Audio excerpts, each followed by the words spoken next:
sa martial law. So, siya po yung i-interview namin, si Sir. Ano po pangalan niyo, Sir? Alam mo, pangalan ko Radio Quito. 71 years old na.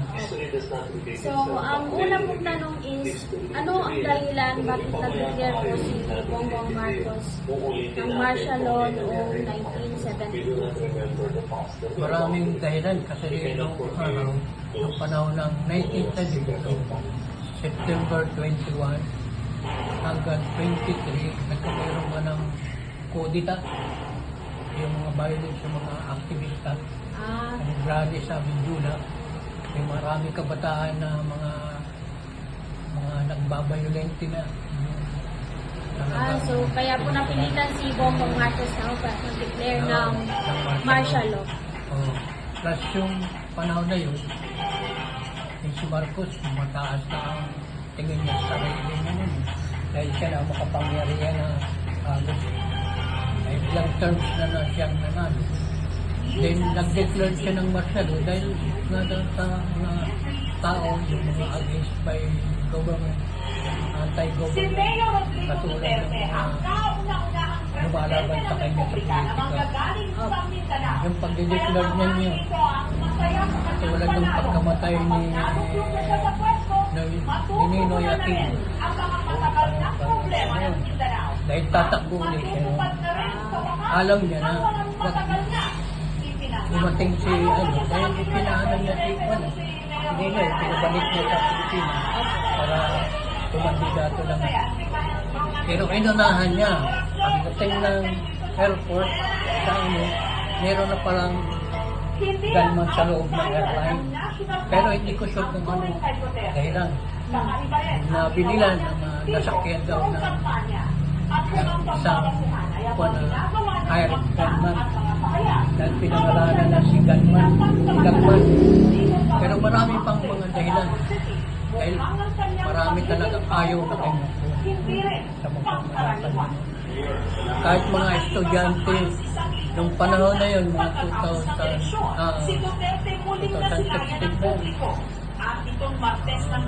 1968, marami ng aktivista. Saan dumami yan, katulad ng mga NPA. Karamihan, lumahok na mga estudyante sa mga UP, marami galing sa nag-aktivista na rin. Panahon na yun, marami ang nag-ignala na si Marcos ay parang ayaw nang umalis sa pwesto. Kaya ayaw ng mga estudyante na siya pa uli ang mamuno. Kaya pinipwersa niya niyang paalisin siya sa Malacanang. Pero noong panahon na yun, bata pa naman ako. Ako noon siguro, 1970, ako yun. 25 ako, taon na. Well, 30 years old. Hindi ko rin alam kung ano mo. Pero ang alam ko, nakikinig ko sa radyo, na gano'n nga interest na bilang panahon na yun, 1978. Ano ang bilihin? Bilihin no? 2:1 ang darat. Pagdating na 1972, ano na ang aming darat? So, na, pataas na ng darat, diba? Doon na ang alsa ang mga tao. Pahirap na yung para. Hanggang sa mamamatay na si Ninoy Aquino. Ilang kumiro na ng politika. Na gusto nila na patalitin nila ito. Nangyari din yun. Sila ay magkudita na talagang nilusog nila ang Malacanang. Nag-advise na siguro din ang United Nations na lumayas na lang siya. Dahil maraming wala dami. Sobrang hindi po ni Marcos dati. Diktador talaga siya. Maraming naapektuhan. At saka nung panahon talaga, yung kapangyarihan niya ginagamit talaga. Katulad ng halimbawa nung mag-eleksyon, yung tinatawag nila yung election yan. Tinatawag nila snap election. Yung yes or no. Pagkatapos, may mga election pa na dinadaya niya. Kaya tawag nila fraudulent election. At saka yung violent election. Maraming karahasan ang nangyayari. Katapos ang maraming bagay na nangyayari dito sa Mindanao. Anong ginagawa niya? Oh, yun. Doon kami na lang mag-bira. Noon, high school na ako noon. Mga 1970. Sa high school na. Magulo pa rin. Bale, 7 years na nagkamiro ng partido. Curfew, maraming mga bagay na pagbabago na. Pero may nagsabi na maganda ang masyado. Marami, nagsabi. Dahil nagigilaw na, nadidisiplina ang tao. Pero yung pagdidisiplina, sobra. Dahil yung katulad yung mga babae ng araw o lalaki, kapag mahaba ang buhok mo, huhulihin ka. Ang sabi daw din nila doon, mga aktivista. Kasi tama, karaming mga estudyante na talagang karamihan ang buhok na yung pagkanalo sa pinula, mahaba ang buhok. Parang mga assistant. Ang babae, bawal naman naka-respect na nagala sa mga board. Pinagbawalan yung maraming pagbabawal. Then nung mga panahon ay malapit ang eleksyon, di ba nangangampanya ang mga merong mga nagsasalita sa mga plaza against anti-democracy. Marami doon ang mga ninukot ng gobyerno ng tauhan nila. Pero yung mga dinungkot na yun, hindi na nakapagod. Na almost how many thousand yung namatay. At how many thousand yung mga tinutulog. Ang mga namatay siguro mga 3,000 na higit. Ang mga natulog siguro mga 15,000 o mahigit pa. 30,000 yung mga nakulong. Nung panahon talaga, yung panahon, yung nasa college na ako na, yung aming professor namin sa law, at saka sa dinukot nila, mismo sa university. Sinakay nila sa helicopter. Pwersahan yun. Na akala namin talagang iyaan na yung pala, meron siyang mga meeting na mga inaano nila propaganda sa mga estudyante against by the government. Kaya yun ang dahilan. Pagkatapos sa aming bayan mismo, sa Katanawan, Quezon, yung judge namin, nagkameron din ng problema doon. Yung sa election pa na, di ba bago mag-election, nagkakameron ng meeting kay Bansi? Opo. Di ba? Nagsasalita siya ng anti-government. Nung panahon na yun na nakupekturan siya ng mga spy na yun, yung mga detective, kasi may mga spy siya, mga secret agent, di ba? Na binabayaran niya, inuutusan niya. Inuutusan niya. Then, nung panahon na yun, mga after 1 month na matapos ang election na po, yung judge na yun, nawala ng lisensya. Tinanggala ng lisensya. Pero kung ato o si doon, sa lugar namin, tayo din kami. Oo, yun. Kaya lang, dito yung panahon na yun, ang MP pa nung pupunti pa lang. Mga siguro, mga 1,000 na yun. So ngayon, panahon ngayon, siguro maabot na ng 35,000 na. Dahil sa panahon na ngayon, lalo ngayon, sa panahon natin ngayon, parang iba na yata ang takbo na. Pahirap tayo ng parap. Instead na tayo ay tumataas tayo, diba? Opo. Paano niyan sinabi or pinahayag sa mga tao na maging dideclare siya ng martial law? Nung alam na ni Marcos na talagang ang mga tao ay violente na, sila ay talagang dahasan ng lumalabas tali, nagtapakol na ng mga molotov, yung mga bomba. Opo. Doon sa mismong Bindula. Doon na mismo nagkamero ng kuha ng mga tao. Nagpanik na ang mga tao, katapos, siyempre nung martial military rules na. Opo. Hindi na ang mga pulis, wala nang kuha. Basta walang sinisino. Basta gusto nila at makusunadaan nila na nagawala, binubugbog nila. Kumisa, halimbawa, masyado ng atang violente, ikinukulong yung bat na mamatay na. Dahil tinututor na nila ang panahon na yun. Pero doon sa aming lugar, pero hindi naman masyadong gano'n. Dahil ang sa amin na pinagbawal lang yung magdala ka ng mga matatalim na bagay at saka baril. Opo. Yun lang. Pero sa panahon na yun talagang utay-utay ng pataas ang mga presyo ng mga bilihin. Mahirap pati ang trabaho. At ang hanap buhay talagang mahirap pagka dahil nga naapektuhan ng martial law. Yung iba na gustong maghanap buhay sa gabi, hindi makapunta sa. Then si Marcos noon, siyempre, makapangyarihan na siya.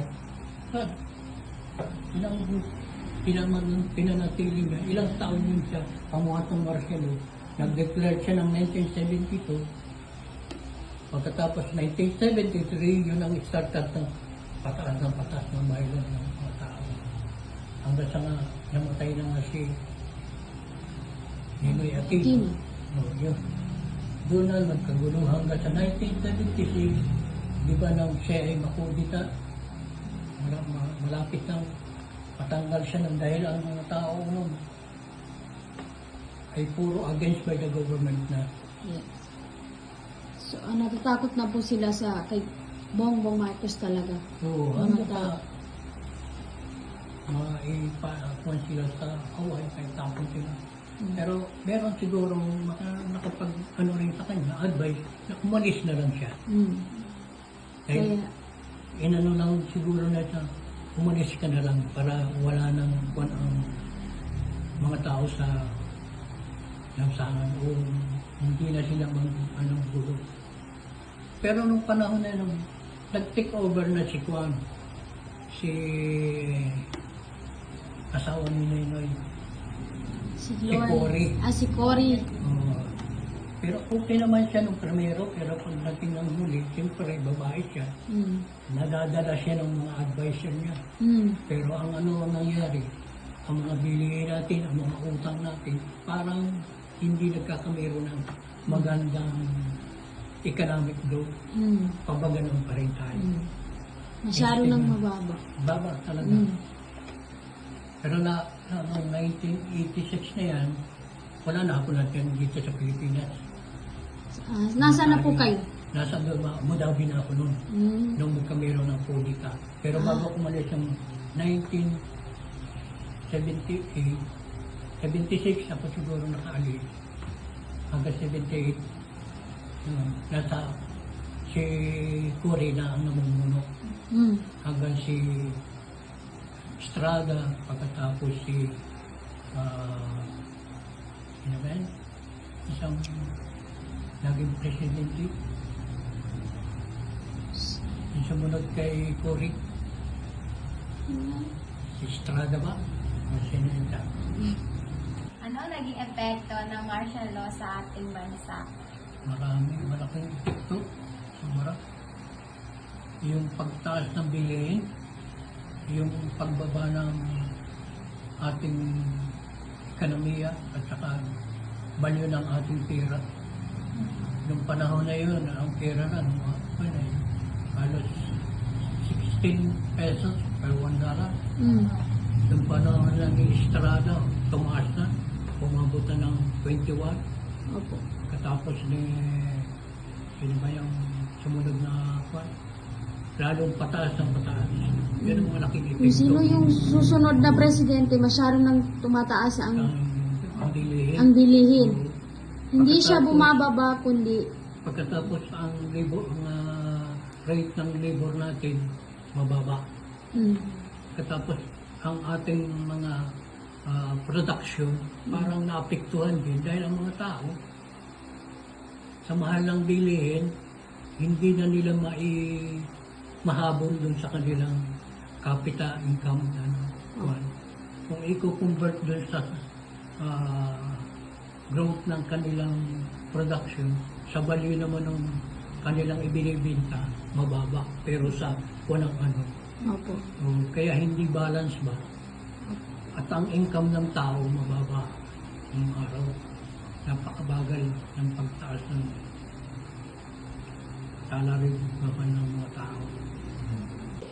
So, paano po naapektuhan ng martial law ang mga tao? Marami, malaking epekto sa mga tao.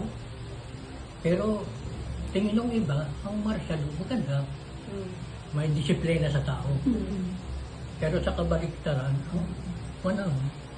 parang kinukonsinti natin si Marcos dahil pero hindi pala alam natin sa kabila noon meron siyang mga ginagawang mga anomalya na hinahakot na nila yung mga deposit ng ating ginto. Diba? Nawawala na yung mga walang mga ano natin, ang pera natin nakadeposit sa siguro, withdraw na niya, itinatago nila sa Swiss bank. Yung panahon na yun, malaking epekto talaga. Dahil instead na tumaas ang ating ang pera natin, utang tayo ng utang. Di ba? Nadidinig ba nyo na nagbayad ang Pilipinas? Hindi, no? Hindi. Halos taon-taon ilang bilyon ang inautang natin sa World Bank para lang mapunuan ang pangailangan ng ating bansa. Pero hindi natin mapunuan dahil marami ang mga kurap sa lipunan. Lalo na po ngayon, no? Lalo na po ngayon. Lalo na sa ngayon. Hindi mo. Yung iba nga, kung wari lang, mga loyal sa government, pero sa kabila pala nun, sila pala ay sumasahod din ako. May mga under the table pa sila. So, ano po yung pwedeng makuha na aral sa panahon ng martial law? Ano po yung pwedeng maging aral po sa amin ngayon? Meron ding mga aral na dahil nadisiplina rin naman ang mga tao. Diba, nung panahon na yun, nawala yung mga violente. Nawala din yung mga aktivista pa ilan. Pero sa panahon ngayon, parang hindi na yata tayo parang nagtitiwala. Opo. Parang wala na tayong tiwala sa government. Dahil yung anino ng ama, parang nakukuha din ng anak niya. Oo, di ba? Tama. Parang sa atin ay patuloy yata ng patuloy hanggang sa katapusan na siguro ng kanamunuan. Madadala pa natin yung ating utang at saka binana natin na mga karahasan sa mga kwan. Kaya para sa atin sa mga parang sumunod na lang tayo siguro sa mga batas ng government. Kasukal. Kung ano ay pinatutupad ng ating government dito sa atin. Pero ewan sa mga ibang lugar. Kasi kung nagpapatupad man sila ng mga batas na against by the government, pero mahirap kung sasalungat tayo. Pero kung sasang-ayon naman natin, kung nakikita naman natin sa leader ng ating bayan, ano bang ganda ang kanyang pamamalakad? Bakit hindi tayo sumuporta? Diba? Tama po. Sa ikaunlad ang ating kwan, pati sa kabataan. Sumunod tayo sa tamang batas para hindi naman tayo baliwalain ang ating government yung namumuno. Pero parang mahirap ang paniwalaan dahil merong ibang leader na kunwari ay sila ay magaling humawak ng mga batas, sila pa mismo yung binabaluktot ang batas. Opo. Diba? Tama po yan. Makikita ba natin sa mga nasa Senado kung sila yung mga loyal sa government? Eh sila pa nga yung gulo sa ano ng ating Bansa. bansa. Sila parang namumuno ng mga maling pamamalakad ng government. Si pala rin yung mga kurap. Kinukurap nila yung para sa ating bansa, para sa ating economy. Pero kung sa panahon natin ngayon, mga kabataan natin, ma-adapt naman natin yung mabuti. Opo. Hindi yung Hindi. parang wag na nating tingnan yung mga ginagawa nilang mali. At Okay. least matitesod tayo dun sa pagkakamali. Tama. Hindi natin mai-align ang sarili natin dun sa tama. Opo. Meron naman tayong mga leader dito sa ating bayan na magandang pamamalakad. Nagpapasunod na magandang mga alituntunin, ikagaganda ng bayan. Diba sa panahon natin ngayon, talagang mahirap tayo. Hirap po talagang pamumuhay ngayon. Sobra. Yan. Humirit ka man, magkano na ang presyo ng mga bilihin niya. Ang 100 po ngayon, wala na po masyadong nabibili. Pamasahe Wala. lang. Hanggang pamasahe lang po talaga. No? Kaya nung panahon na yun na medyo kami ay hindi pa si Mrs. buhay pa. Opo. Isa nakakapagpalit. Ngayon, nag-iisa na ako. Hindi ko na kaya. Sige po. Kaya sa mga kabataan yan, ang advice ko lang, mga utos ng mga magulang, yung kung ano yung ikabubuti ng mga pag-aaral, yun ang sundin nyo. Opo. So, tulungan na rin natin ang ating mga magulang. Opo. Para tayo ay ika nga sa for the future, tayo naman ang mamuno. Opo. Dalhin natin yung mabuti, hindi yung nakikita natin sa panahon ngayon. Wala. So sana po, ma-appreciate nyo po yung... O nag-ano, ito po ay sinabi po ng aming instructor na magbigay po kami ng kaunting souvenir po para po sa nahiram naming oras. Sana po ay magustuhan.